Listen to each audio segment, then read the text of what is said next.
बिस्मिल्लाहिर्रहमानिर्रहीम। अस्सलाम वालेकुम। आप देख रहे हैं डीडीपी एनालिटिका। आज पीटीआई के चेयरमैन इमरान खान ने जो गुफ्तगू की उसमें उन्होंने बड़े रकीक किस्म के इल्ज़ामात जनरल बाजवा पे लगाए। जनरल बाजवा अब सर्विस में नहीं, रिटायर हो चुके हैं।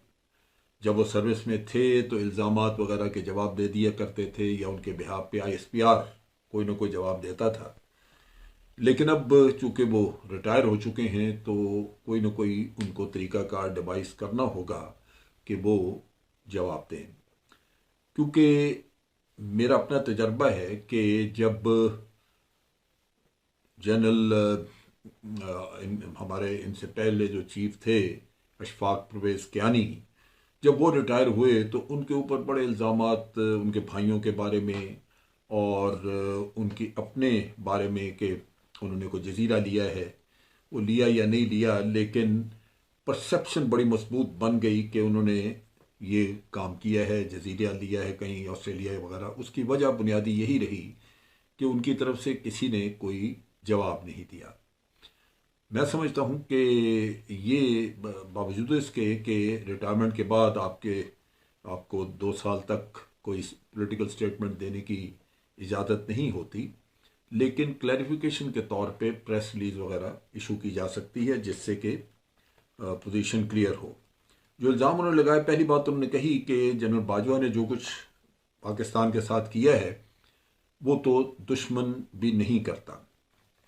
अब इसमें वो यह है कि लगता यह है कि वो जनरल बाजवा को रिजीम चेंज का ज़िम्मेदार समझते हैं और भी बहुत सारे इल्ज़ामात हैं। और रिजीम चेंज के बारे में मैं हमेशा कहता हूँ कि उसके बारे में बिल्कुल हतमी तब फैसला हो सकता है जब उसके बारे में एक जुडिशल इंक्वायरी हो जो बताए कि इसके किरदार कौन कौन से थे और फिर उन किरदार के खिलाफ पूरी तरह एक्शन होना चाहिए, उनको सजा होनी चाहिए। इमरान खान ने यह भी कहा कि जनरल बाजवा ने NRO 2 दिया और उन्होंने कहा कि जो NRO 2 है उसका पहले भी जबकि FATF के लिए हम कवानीन वगैरह बना रहे थे तो उस वक्त भी जनरल बाजवा ने कहा था कि कानून में इस तरह की तब्दीली कर दें जिससे कि इनको जो अपोजिशन के उस वक्त लोग थे या आज हुकूमत में हैं, इनके करप्शन के केसेस जो हैं वो ख़त्म हो जाएं। ये मैं समझता हूँ कि अगर ये कहा तो ये इंतहाई नाजायज़ किस्म की एक रिक्वायरमेंट थी और मुल्क के साथ बहुत बड़ी ज़्यादती और बेइंसाफ़ी थी। मैं हमेशा कहता हूँ कि जनरल मुशर्रफ ने जो NRO दिया वो बड़ा शर्मनाक काम था। आज दिन तक पाकिस्तानी उस पर नाला हैं और यूँ समझा जाता है कि किसी भी शख्स को कौमी पाकिस्तान के लुटे हुए माल पे माफ़ी देने की इजाज़त नहीं है। वो कर नहीं सकता, ना इखलाकी तौर पे ना कानूनी तौर पे। आपके अपनी जेब से कुछ गया हो आप छोड़ दें, वो बिल्कुल ठीक है, आपका अपना पैसा है। लेकिन अगर पाकिस्तान का पैसा कहीं गया है और लूटा है किसी ने और उसको माफ़ कर देना या पैसा वसूल ना करना, मैं समझता हूँ ये बहुत ही बड़ा जुर्म है। आपको याद होगा कि इसी किस्म की बातचीत थी, डिस्कस कर रहे थे एतजाज़ आसन, और उन्होंने भी कहा था कि जनरल बाजवा ने बहुत बड़ा जुर्म किया है। मैं समझता था कि उस वक्त भी कोई ना कोई उनकी तरफ से कोई क्लैरिफिकेशन आएगी और इसकी एतजाज़ आसन की स्टेटमेंट को चैलेंज किया जाएगा, लेकिन वो नहीं हुआ। फिर ये भी कहा इमरान खान ने कि जो केसेस थे वो चलते नहीं थे इसलिए कि नैब जो है वो उसको हम कहते थे कि जी केस आप आगे प्रोसीड नहीं कर रहे, क्योंकि हमें वो बताते थे कि केसेस तैयार हैं, मैच्योर हैं बिल्कुल केसेस करप्शन के, ख़ास तौर पे शहबाज शरीफ वगैरह का बिल्कुल तैयार। लेकिन वो ये कहते थे कि जी पीछे से हमें ऑर्डर्स हैं कि आप ये इसको केसेस को प्रोसीड ना करें। वो पीछे से कौन ऑर्डर देता था, अब ये इनको चेक करना चाहिए था। बहरहाल इनके ख्याल में ये इन्होंने इल्ज़ाम ये लगाया कि जनरल बाजवा ये कर रहे थे। अब चीज़ ये है कि जनरल बाजवा के बारे में अब ये बातें कर रहे हैं, लेकिन मैं इस चीज़ पे थोड़ा सा मुझे भी हैरानी है कि जनरल बाजवा पे इन्होंने एतमाद बहुत ज़्यादा किया। जब हुकूमत में थे उस वक़्त रोज़ाना हम सुनते थे कि जी 1 पेज में। फिर ये भी हुआ कि जब रजीम चेंज का किस्सा करीब आया तो उस वक़्त पीटीआई ने या जनरल ये इमरान खान ने जनरल बाजवा को ऑफ़र की एक्सटेंशन कि जी आप लंबे वक्त के लिए ले लें। फिर इलेक्शन का भी कहा कि अगर इन्हीं के दौर में इलेक्शन हो जाए तो नया चीफ जो है वो नई गवर्नमेंट मुकर्रर करे, तो लिहाजा जनरल बाजवा को आप एक्सटेंशन दे दें 6-7 महीने के। अगर आपको ये सब चीज़ें पता हैं तो फिर ये तो बड़ा ख़तरनाक खेल है कि आप पहले भी 3 साल की एक्सटेंशन दी, अपने हाथ काट के पकड़ाए, और फिर उसके बाद आप मजीद एक्सटेंशनों की बात कर रहे हैं। ये वो चीज़ें हैं जो कि आप खुद अपने पाँव पे कुल्हाड़ी मारते हैं।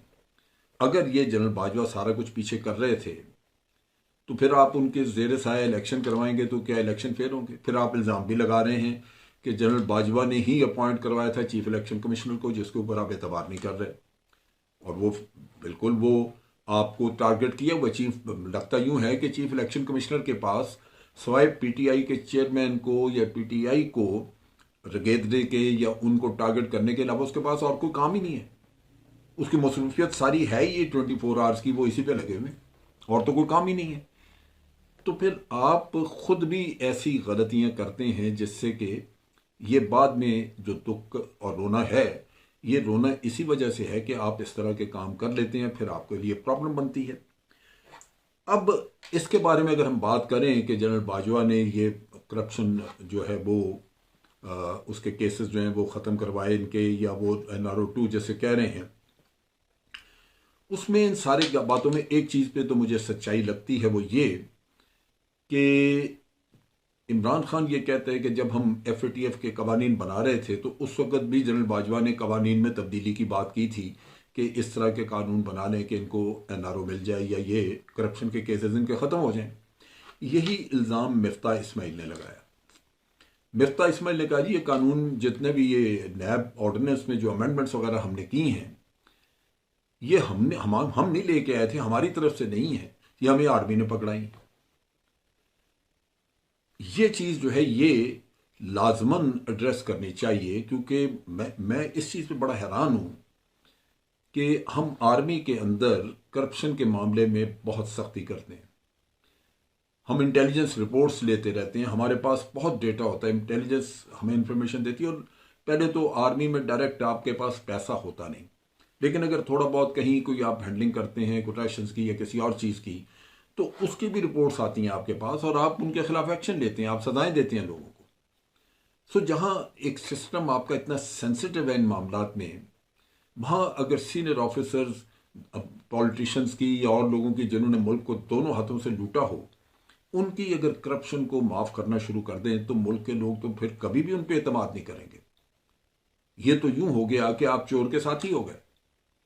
तो इस वजह से ये बड़ी सीरियस चीज़ है जिसके ऊपर पहले तो मैं समझता हूं कि इसके ऊपर एक क्लैरिफिकेशन ज़रूर आनी चाहिए। डेफिनेटली डिपार्टमेंट नहीं देगा इसलिए कि अब वो सर्विंग चीफ नहीं है, लेकिन उनके बिहाफ पे कोई भी इनकी वजाहत और क्लैरिफिकेशन दे सकता है, और अगर इमरान खान के पास कोई सबूत हैं तो वो भी पेश किए जा सकते हैं।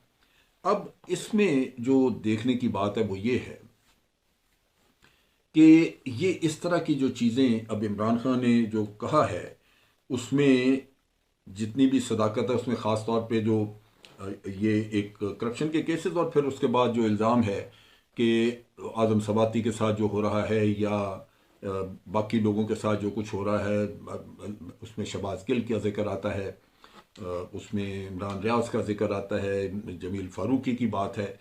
ये सारी चीज़ें जो ये ह्यूमन राइट से रिलेटेड हैं। ये कौन कर रहा है? ये मशीनरी इसी रियासत की है। आप पुलिस को देख लें या अदालतें हैं वो कर रही हैं। इसमें सबसे बड़ा गिला और शिकवा अगर होना चाहिए तो वो सुप्रीम कोर्ट के साथ होना चाहिए, जहां पे ह्यूमन राइट्स का नोटिस कोई नहीं ले रहा। ह्यूमन राइट वायलेशन जो हैं इनको हुकूमत अगर वायलेशन में खुद मुलव्वस है तो सुप्रीम कोर्ट आपके ऊपर है मौजूद, उसका फ़र्ज़ है कि वो इन चीज़ों को देखे। तो मेरा ख्याल है कि वो उधर भी इमरान खान ने उसका भी इंडिकेशन दी, अदालतों का शिकवा किया उन्होंने, लेकिन ये है कि असल प्रॉब्लम वहाँ पे है। और इन हालात में जो मुझे सबसे ज़्यादा चीज़ परेशान कर रही है और फिक्र कर रही है वो ये है कि मेरा आर्मी से ताल्लुक़ है। मैंने अपनी सारी जवानी और अपना बेहतरीन वक्त ज़िंदगी का जो मैं प्रोडक्टिव टाइम था वो मैंने आर्मी के साथ गुजारा है और आर्मी ने मुझे बहुत कुछ दिया, जो मैं कर सकता था मैंने किया। अब उसमें उस चीज़ को अगर हम देखें तो आर्मी का इमेज ये बतदरीज इन चीज़ों की वजह से बर्बाद हो रहा है। पहली बात तो ये कि नए चीफ ऑफ आर्मी स्टाफ को इन चीज़ों के बारे में सोचना चाहिए, देखना चाहिए। एक एक लम्हा हमें कोशिश करनी है कि आर्मी का इमेज बहाल हो। इन इन लोगों ने बड़ी शिकायतें, बड़ी बड़ी ज़्यादा कुर्बानियाँ दी हैं हमारे लोगों ने। हमारे लोग आज भी जाने दे रहे हैं। ये इंतहाई डिमोरलाइजिंग होता है जब पता चले कि आपके सीनियर ऑफिसर्स और आपके कमांडर जो हैं वो किसी और काम में मुलव्वस हैं, और उनकी वजह से अगर पूरी फोर्स, पूरे पूरे ऑर्गेनाइजेशन को अगर टारगेट किया जाए तो उससे बहुत ज़्यादा मोराल डाउन होता है। यहाँ पे कोई एक चीज़ नहीं। मुझे तो अफसोस है कि जनरल बाजवा के 6 साल ये सिर्फ और सिर्फ फौज ने गालियाँ खाई हैं। काम बहुत किया, कुर्बानियाँ बहुत दी, जाने गईं, लेकिन सिर्फ लान तान सुनी। उसकी वजह ये कि पहले इमरान खान को इलेक्ट कराने के चक्कर में कोई हाथ किया, उसका PMLN और बाकी डोनर रोते रहे, वो हमें बुरा भला कहते रहे, हालांकि उसमें कोई किसी और का कोई रोल ही नहीं था। और फिर उसके बाद अब जब ये किस्सा हुआ तो बाकी पाकिस्तान भी गालियां निकाल रहा है। ये चीफ ऑफ आर्मी स्टाफ जो आसिम मुनीर हैं, जनरल आसिम मुनीर, उनको इस चीज़ का नोटिस लेना चाहिए और खुदारा अपनी ऑर्गेनाइजेशन का वक़ार और इज़्ज़त बहाल करें। ये बहुत अहम है। मुझे पता है कि मैं जूनियर ऑफिसर, जब मैं सर्विस में था, मुझे इस तरह की जब बातें सुननी पड़ती थी दिल बहुत बुरा होता था, और उसमें ख़ास तौर पे एक घुटन होती है क्योंकि आप रिएक्ट नहीं कर सकते। आपका अपना डिसिप्लिन है, आप अपनी कोई स्टेटमेंट नहीं दे सकते, आप किसी को बुरा भला नहीं कह सकते। तो अंदर ही अंदर से जब ऑर्गेनाइजेशन घुटती है तो मोराल लोगों का ख़राब होना शुरू हो जाता है। ये इंतहाई अहम है और ये चीज़ें हैं जो कि बाहर दुश्मन एक्सप्लॉइट करेगा। पहले ही भारतीय मीडिया धड़ाधड़ इस पे लगा हुआ है। तो ये चीफ ऑफ आर्मी स्टाफ के लिए बहुत बड़ा चैलेंज है कि वो अपनी ऑर्गेनाइजेशन, अपने ट्रुप्स का वक़ार, उनकी इज्जत बहाल करवाए, और जो कुछ डैमेज हो चुका है पिछले 6 सालों में जनरल बाजवा के टेन्योर में, उसको दुरुस्त किया जाए। अब तक के लिए इतना ही।